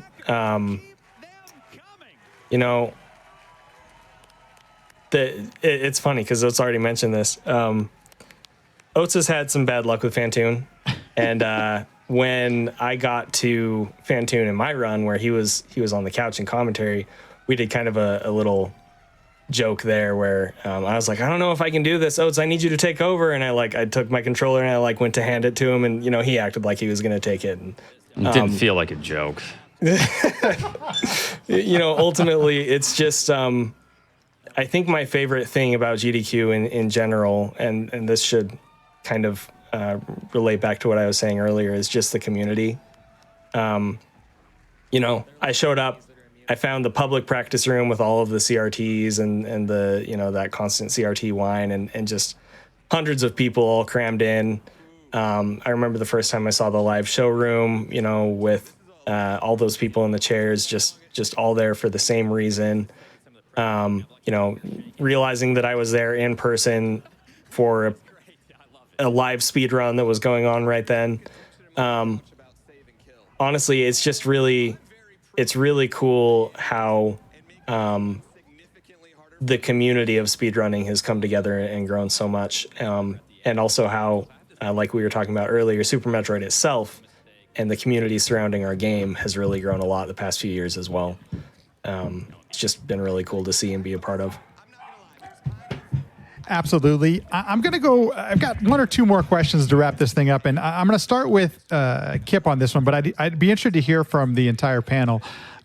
Kip asked before we started this thing, he was like, hey, why'd you invite me on the show? And one of the things I've really enjoyed, if you've watched any sort of GDQ stuff over the last couple of years, if you've watched Super Metroid, you've probably heard Kip's voice. He provides some really insightful commentary, but he seems to understand the community and the game quite well. Kip, my question to you is, where do you think we're going next? What's the future of Super Metroid speedrunning? Because the times continue to be grinded down, and the game just seems to be as popular as ever, as evidenced by last night's 100% run. Like there was still, it was the most watched run of the entire marathon. Like there was just so much, there was tons of money raised. Where do you think what's next? Well, that's a good question. Before I answer that, I want to reference back to, I think the name of the show, it's like the races or the runs at GDQ that have happened and the legends that made them happen or something. Can you do the little tagline for me real quick? What is it again? A look back at legendary GDQ moments with the legends that made them happen. With the legends that made them happen, right. And I don't know if everybody out there will ever forget the most legendary GDQ hotfix speedrun of all time, low percent featuring this guy named Kip. It was so legendary. But no, in all seriousness, I think where we are going with Super Metroid is more in the lines of, and this is just my personal opinion, I do think that we will see the times continue to be pushed down and down. But I think what you're going to see more of in addition is more high-level competition. Oats and Goats, people like Oats and Goats and Zost have been like a handful of people that have been on the forefront of pushing these categories to their limit for a long time, for years, right? But within the last 2 or 3 years, Zenny has come along and been another one of those individual, super elite runners that have pushed categories further in conjunction with people like Oats and Zost. And if you go back and look at it, like what it takes to get into the top 10, for example, in any percent right now versus what it was a year ago versus 2 years ago versus 3 years ago, it is getting so incredibly competitive even in the top percentages of this game.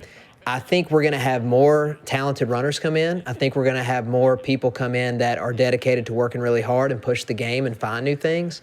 And so I'm just really looking forward to not only more competition for speedrun times on the leaderboard, but I think we're going to see more and more competition in our tournaments and our randomizers and stuff like that as well. So I really don't foresee Super Metroid ever slowing down.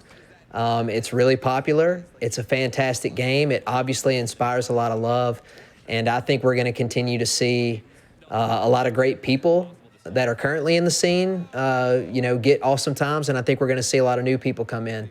And hopefully some of those people might be in here watching right now or watch their very first Super Metroid run yesterday when the 100% run happened. So, I personally, I haven't had this experience since I've not run at a GDQ, but I don't know if they feel this, but, I mentioned before Oates came in, he probably didn't know that I said this, but that was the first run, that 2016 run was the first one I ever saw. It literally inspired me to get into running the game.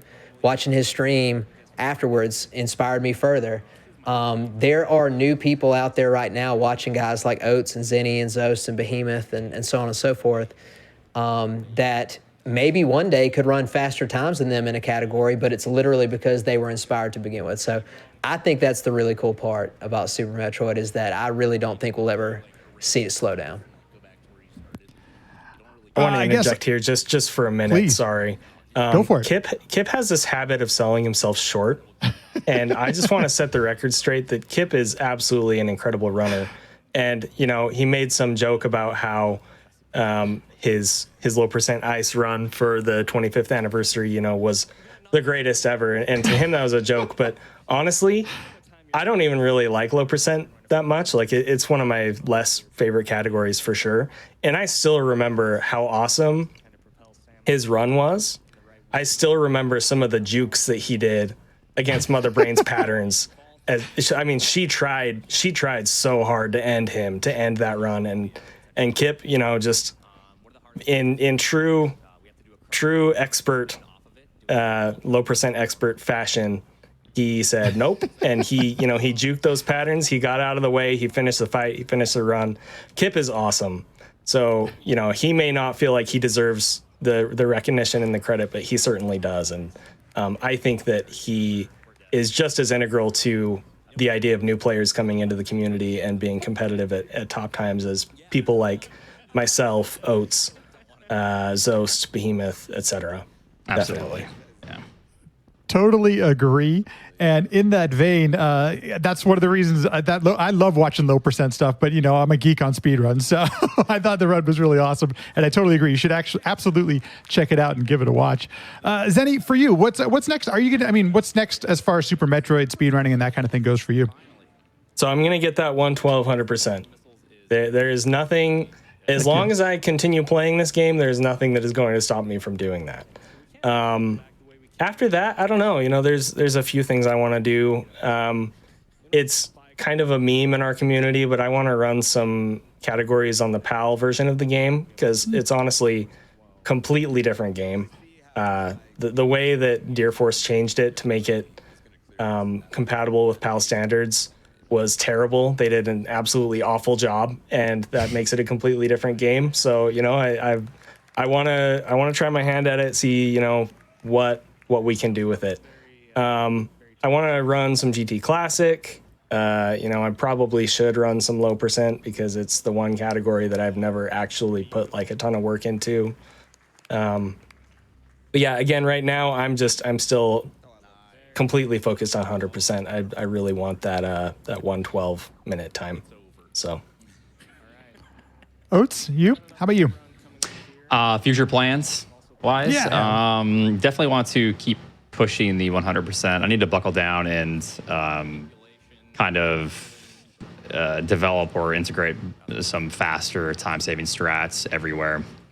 Like we were saying earlier, the game, you can constantly be saving time, and I need to find those time saves and kind of hit that goal that I want, which is probably maybe a low 113. We'll see. Maybe I'll try to beat Zenny someday. He's a tough one to beat. I don't know. But and then after that, probably a lot of ROM hacking stuff. There's a lot of really talented ROM hackers in this community, and I didn't play them for the longest time, but after playing more and more ROM hacks, there's really good fun. It's like a brand new game and a whole new adventure. So probably some more of that. And then hopefully Metroid Dread is good. And then we'll see where it goes from there. Different game, but Metroid, I suppose. Yeah. You just had to say it, Oates. Yeah, People are never going to shut up about it again. When are you running Dread? Yeah, Metroid Dread. You say, what did you say? We'll see. Hopefully it's good. But I love Super Metroid, and as much as I joke about always retiring, the game is a burnout-heavy game, and you will burn out quite quick in the game. I've burnt out many times, and every time I come back, I always want to get a better time, and I'm always re-energized and excited. So we'll see. Probably be playing it for a while.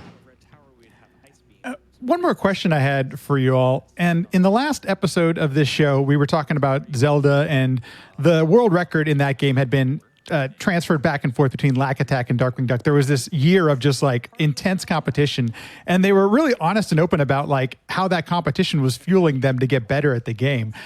In a sense like this game where it's so competitive, does that play on you at all? Are you does it ever push you or make you want to do better? Any of those kind of things? Like how competitive are you when you approach a game like this at the level that y'all play at? I'll start with Zenny. Let's start with Zenny. So first and foremost, I always compete against myself, but I absolutely do look at other runners as kind of a baseline for where I could be. And, you know, obviously right now that's Zost. he has a 112.55 and 100%. He got that, shortly after I got my current PB, which was world record at the time. And it's funny because those started. He started grinding the category in preparation for some other stuff that we had going on as a community, and my PB at that time was like a 113.28 or a 113.40 something or something, and I remember saying, "Oh, here comes those to bot me," and he's like, it's not gonna go that way. Like, your run is really good, man. I was like, I give it 6 weeks. And sure enough, within 6 weeks, he had bopped that time that I had previously had.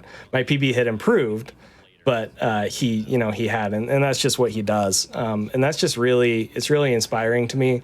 Obviously, he has more time in the game than I do by a number of years, and so it's not really. It's not really a fair comparison for me to be like, oh, well, Zos did it, I should be able to do it. But knowing that it's possible to get to that level is really inspiring for me. And I definitely want to keep pushing and get to that point. Man, I forgot about that cool damage boost that was just on the screen right there. But yeah, as far as competitive levels with any of the other runners, I absolutely, I looked at Oat's run as a baseline for me to try and beat back when I was first getting on the 100% grind, and then I looked at Behemoth's old run, and then I looked at Behemoth's current run, and there's a competitive aspect to it that is very motivating, I think, for a lot of people. And now I'm talking too much, so I'm gonna pass it over to Oats. So we're talking about in regards to like how we compare ourselves, or does the competition fuel you at all? Does it push you at all in the game? Yeah. So obviously, like Zenny was saying, you don't want to think or dwell too much on other people's, I guess you could say, success or how good they are or expertise. Because you're going to end up just beating yourself up. It's like learning a new instrument. You're not going to listen to Jimi Hendrix and then try to shred some guitar as good as him. You're going to be completely demoralized. So I always run against myself first. The community sometimes will try to remind you of where you stand in terms of skill level. So then you have to kind of take that. I learned to take that at probably around like 2015. I used a lot of that to really fuel my push for the 4156 at the time. We jokingly, Zos and I always have this feud jokingly in the community, but that always kind of just fueled. Like, a lot of people are like, oh, you can't do it. That made me want to try even harder, and it really did push me to get the times that I did achieve.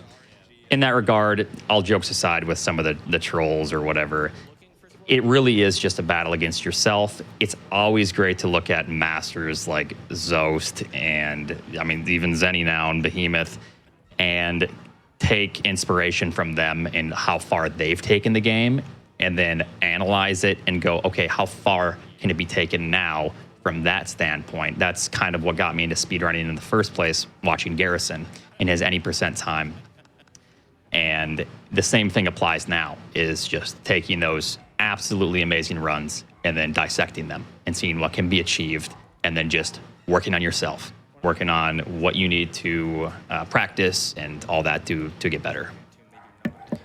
I think for me, I'm not pursuing any world record times in any of the major categories, so that the question doesn't quite fit in the same way it might with Oats and Zenny, but I've never compared myself to anybody else or pursued anybody's PB time like I wanted to beat their time specifically. I don't think there's anything wrong with that, by the way. I think competition and inspiration is great, but that was never my inspiration. But there are sort of landmark names in the community that when you beat their time in a specific category, it's very meaningful. Like, for example, like Oats, when I passed his time in low percent, for me, that meant a lot. I wasn't aiming at it, but it meant a lot to me because when I first started playing, that was the world record time of that category. And then there's other people where, if you end up beating their time in a category, you're just like, wow, that really is cool, because this person is a really good player. Now, with that said, though, that doesn't mean that I'm, sitting around under the impression that someone like Oates couldn't come back and smash that time if they were motivated. Of course they could. But I won't sidebar y'all too hard, but I will say this. The only other way this comes up for me in speedrunning Super Metroid is relative to our direct competitions, like our tournaments and our leagues. I actually will go out when I'm racing people in our leagues. I will scout every opponent, try to find every edge I can find relative to their average run. This is kind of a different conversation, but Zenny and Oates could probably even tell you what your PB is, and that's the video that most people will see. Like later down the line, they'll come and see your PB video and be like, oh, wow, this runner's so amazing. What they don't see is the 999 runs before that, couldn't quite put it all together. Your average run is very different than your actual kind of sick 1% run, if you will. And so I try to find what people are doing on average and where they are sort of falling short. And I try to come up with game plans that give me the most likely chance of winning a race in a one-run scenario versus grinding 1,000 runs. So even in that scenario, there's direct competition and you can be inspired by your competition and the respect you have for them. But it's a little bit different than the leaderboard pursuit of, times on the leaderboard. So that's another great thing about Super Metroid. There's all different kinds of competition throughout the community. Absolutely. And I would I got to ask just one question about last night's run. If you're watching this live right now, you know that we saw the 100% race from last night. If you're watching this on YouTube, we are recording this the day after the 100% run. And it was really fun to watch. Amazing by all the runners, especially that you all are still grinding it at this level and things like that. But Kip, you brought up a point about Zenny that, Zenny, even though he's been playing and speedrunning the game for a very long time, he didn't start submitting times until, when did you start submitting times, Zenny, if you don't mind me asking? 2017. 2017. So, Yeah. In just a few years, you're able to, compete at that elite level.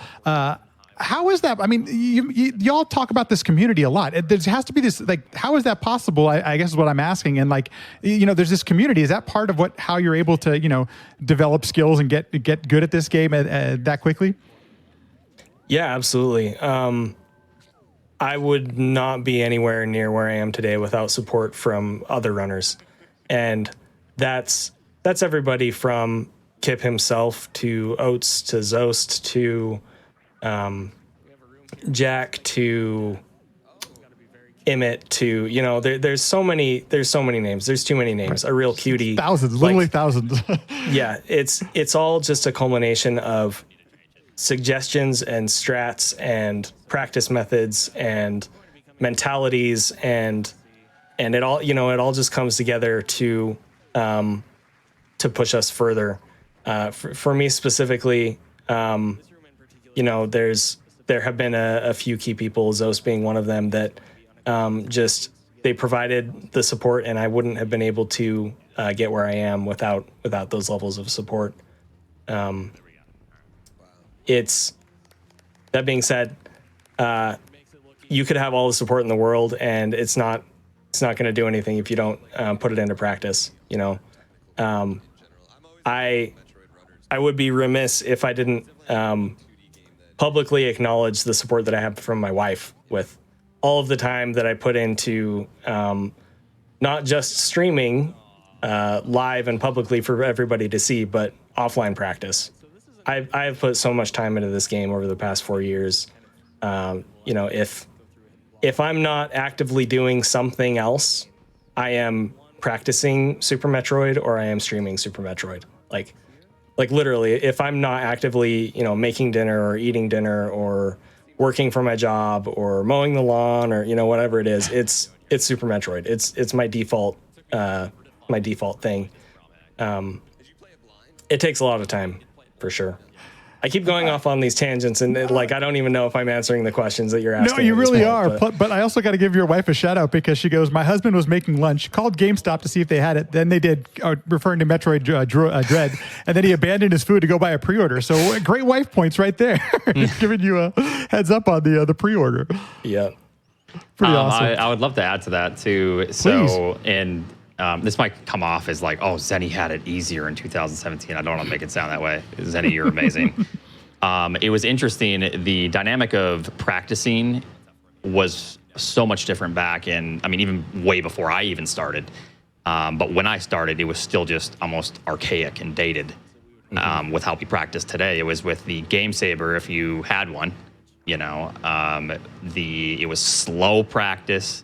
Every time you wanted to practice a segment, you would have to open up one of your 5 Super Metroid cartridges with that save, get to the point, and then slowly practice the same thing over and over, and you can't jump from spot to spot. We have it really, really nice. So shout out to the people that have made these practice ROMs possible, and it just makes it so much more enjoyable and fun to practice. So that is a really huge difference from way back in the day to probably like 2016 or 15 maybe is kind of when that started developing more, some of the better practice for Super Metroid. But yeah, it was a much different time. So Zenny, you have it eaten? No, I'm just kidding. We all have it eaten. We have the same tools, so it's really what it is. It's a blessing to have such nice practice tools. Yeah, Oats you're absolutely right. Go ahead, Zenny. Sorry, yeah, I'll make this quick. There were tricks that I learned back in the day before, any of that existed, before flashcards existed, et cetera, and it was much harder back then. But that being said, there was somebody, and I forget who exactly it was, but there was somebody that said something to me when I first came into the community in 2017, and it didn't hit me really until a year or two later, but they said, the practice ROM is so OP. And it's true. It is so much easier to get good at this game than it used to be. And again, that's not a slight on anybody who is starting now. Like, you still have to put the work in. It doesn't doesn't diminish that at all. It's just there are so many more resources that make the game so much more accessible now. It's really cool to see the tools that we have because of that. Anyway, I cut Kip off, so go ahead. That's okay. I was going to just say something similar. I mean, Oates brings up a fantastic point, and every single one of us, I mean, like, I've been playing for 4 years, which seems kind of like a while, but really in the grand scheme is not that long in comparison to some runners. And every single one of us is sort of standing on the shoulders of giants, if you will. And it's not just the runners that came before us that sort of paved the path that let you get better faster and learn more efficiently. But we have a ton of people that you might not ever learn their name if you only watch, Super Metroid streams, but you don't run the game. There are a lot of people behind the scenes that are not high on the leaderboard that are working their tail off to make the experience of practicing or making a new ROM hack or whatever, even better. And so that's, I know we've said that a bunch of times throughout this podcast, but like, the community participation is truly amazing in our game because there are a lot of people working really hard to keep pushing the boundaries for everyone. So, it is a lot easier right now. Like, there's never been a better time than now to start playing Super Metroid, and I'm, eager to see what other kind of cool tools we come up with in the future. Well, Kip, you set that up perfectly. If people were interested in speedrunning this game nowadays, where's a good place to start? Well, I'll start by just saying you should join our official SRL Super Metroid Discord. There are, I think, over 1,000 people in that Discord. There are plenty of channels where you can ask questions. Not only will you find a lot of friendly people willing to help you with the game, you will find people willing to help you with, I think streaming, not always, but I think in many cases streaming kind of goes hand in hand with people's interest in speed running. And so if you're just now getting started with trying to set up a stream, there will be channels in that Discord that can help answer questions for you about OBS or other methods that you can capture and stream from. Just a lot of really intelligent, capable, kind people ready to lend a hand. And also, if you stream Super Metroid, I mean, I found this out personally. Like, I think like most people, when I first started streaming, I was streaming to like 1 or 2 IRL friends that just kind of wanted to come in and support me for quite a long time. But when I started playing Super Metroid, instantaneously I had people coming in and being like, hey, you like the game, cool, this is awesome. And then you start meeting people, and next thing you know, you're an integral part and a big part of the fabric that is our community. So it's got a cool built-in fan base, cool built-in community, and you can kind of use that as a jumping off point. I will reference that both Oats and Zenny here on their YouTube channels have really fantastic like starting guides for new players and stuff like that. I've watched, when I first got started, I watched the Oats and Goats and Sweet Numb one. Even though it's a little bit older at this point, it's still super fantastic. You can learn so much about the game. And Zenny's done a lot of great stuff with a lot of different categories too. So there really at this point isn't a lack of assistance and a lack of materials out there. If you're willing to get out there and watch videos and kind of get after it and get started, it's really not that hard to get into. So I would highly encourage people to look into starting and also look into participating in our events, our tournaments. You don't have to be some fantastic player to participate in anything that we have going on. We're very welcoming, and we want to see as many people come in as possible. Both Oats and Zenny mentioned this, and that is that, when they get on the stage there, they want to put on a good show. And the games committee folks have always keep talking about, the first and foremost, the thing when they select a game for GDQ is how is it going to make money for the charity? How is this going to support the mission and the cause that we're trying to raise money for? And I've mentioned it already a few times during this episode, but it's just because the mind-boggling number. To date, Super Metroid has raised over $3.4 million for various different charities. And it started way back when in 2010 at the very first GDQ with Vorpal, and continues on to this day. As I mentioned last night, $43,000, more than $43,000 raised for Doctors Without Borders. And that doesn't happen without you all here. So this is my chance where I get to thank you as a community for doing so much good through your speedrunning. As much as I know there's the grind and there's all these great things about this game, because I love watching Super Metroid speedruns. On top of that, we've been able to raise so much money for charity because of it. So a big thank you to you who are here on the panel today, but then also the community at large. You all show up in big numbers when Super Metroid goes down to GDQ. So thank you for doing that. I want to give you all just a quick chance to plug, anything, Twitch or wherever you'd like to send people. Zenny, if people want to see you doing these speedruns, doing these amazing things, where can people find you on the internet? Twitch.tv/ShinyZenny. YouTube is the same if you want to look at the tutorials that I have up. I stream way too much, so I don't have any sort of a set schedule, but I will say I stream almost every single day, so just keep an eye out, and I'm sure you'll see me go live. Just one more thing before I please before I drop off. Earlier, I think you said that our race was the most watched run of the event. Did I hear that correctly? Yeah, that's correct. Last night. That is really cool. Thank you. I mean, I don't know where those metrics are, if they're posted or anything, but I didn't know that, and that's really cool. So thanks for sharing that. Absolutely. Oats, you continue the grind, and I feel like I've been watching you forever now at this point. Where can people find you on the internet if they want to see you doing some Super Metroid stuff? It's twitch.tv/oatsandgoats, and YouTube is the same. And pretty much just going to be grinding 100% and trying to get closer to the legends. So I also got to give you a thank you for doing some commentary on your race almost immediately, because it gave me some more insight on what happened last night, because I wasn't quite some of it didn't, the announcers were great and everything, but knowing some of the ins and outs, it's nice knowing some of those details. So thanks for doing that. And then Kip, how about you? Where can people find you? Yeah, same thing for me. You can find me and my puppy, Sam, which I think some of y'all probably saw her head. She tried to climb up in the chair a few times during this broadcast. But you can find us at my Twitch channel, which is just my name, KIPP. And right now, as I mentioned earlier, I'm on a bit of a small hiatus. I'm not doing speedrunning right now because I'm letting my hand heal up a little bit. But I will be back at it soon. And also I got to plug the two guys that just went, Zenny and Oats. If y'all haven't watched much Super Metroid, please go watch their channel. They have excellent channels, very entertaining. Not only are they fantastic runners, but they're really entertaining streamers. Same thing I could say for Zost, Behemoth, a few of our other guys. So we got some really special people running this game. You should definitely check them out and support their channels. Thanks, Kip. Thank you. Totally agree. Always fun to watch. And for all of you, thank you so much for being here and supporting everything that GDQ has been doing this week, but also for the rest of the month.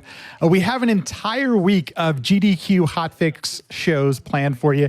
It's going to be a lot of fun. I promise you're going to want to tune in. For those that may have missed at the beginning of the show, at this point, SGDQ 2021 Online has raised more than $2.9 million for Doctors Without Borders. If you use your Prime Gaming sub, if you donate bits, all of that will still go towards the charity all the way until the end of the month. Of course, for the bits and the subs and everything like that, it'll be after they take out the taxes and all the accounting stuff. So, but know that you can still make a difference and still make your voice heard and support the charity for such a great cause, Doctors Without Borders. Thank you all for being here. A quick shout out for myself. I've got a podcast called the Sequence Break Podcast. It's at sequencebreakpodcast.com. If you're interested in conversations like this, that's all the podcast is. We just keep chatting about games and speedrunners and taskers and developers and all this kind of fun stuff. Feel free to stop on by and give it a listen. Once again, thank you all for being here and supporting this and making shows like this happen. We can't do this without you. So thank you so much for being here.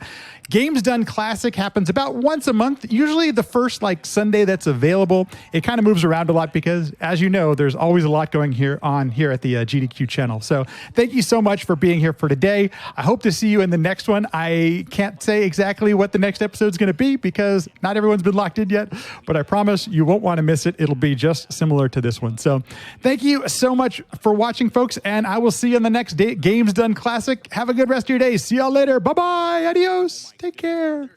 Thanks.